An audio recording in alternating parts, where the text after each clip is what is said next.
This short film is to tell you about a licensed liquid vitamin D preparation. In adults and children, it is indicated for the prevention and treatment of vitamin D deficiency and as an adjunct to specific therapy for osteoporosis in patients with vitamin D deficiency or at risk of vitamin D insufficiency. Vitamin D is a vitamin that is needed for good health. It helps the calcium and phosphorus in our diet to be absorbed. These are needed to keep our bones healthy and strong. Vitamin D is also thought to be important for muscle growth and for general health. Vitamin D is mostly made in the skin by exposure to sunlight. Very little of our natural diet contains vitamin D, although some foods are fortified with it. It is not uncommon to have a lack of vitamin D. Around 40% of people in Ireland have blood levels of vitamin D considered to be inadequate for bone health. These figures are much higher in wintertime. As Ireland lies quite far north, there are about 5 months of the year, October through to February, when little or no vitamin D is made naturally in the skin. Vitamin D deficiency can occur because our body has an increased need of vitamin D at certain times, or our body cannot make enough vitamin D, or not enough vitamin D is being gained from our diet.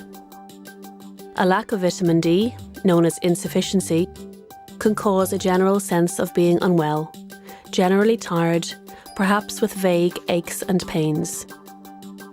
Vitamin D deficiency can cause muscle weakness and painful bones. Children with vitamin D deficiency can experience poor growth, tooth decay, and find that their bones start to bow due to a condition known as rickets. Who is at risk?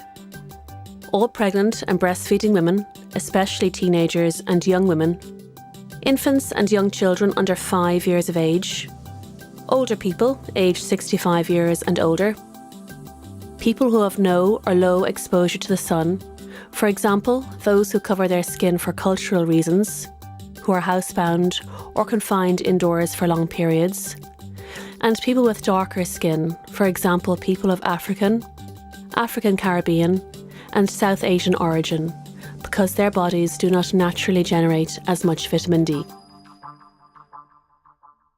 Preferably, patients should take this medicine with a meal to help them absorb it properly. Advise patients to simply snap off the top of the ampule. There are then 3 ways to administer the liquid. Patients can squeeze it directly into their mouth, or they can empty the full contents of the ampule onto a spoon before taking the liquid orally, or they can mix the ampule contents with a small amount of cold or lukewarm food. For children, the liquid can be mixed with a small amount of children's food such as yogurt, milk or other dairy products. For children that are dairy allergic, the parent or carer can choose a suitable small amount of child food that is cold or lukewarm. Parents or carers should make sure that any food mixed with the vitamin D is completely consumed by the child so that they get the correct full dose. Vulnerable adults and children should be supervised as the plastic packaging may present a choking hazard.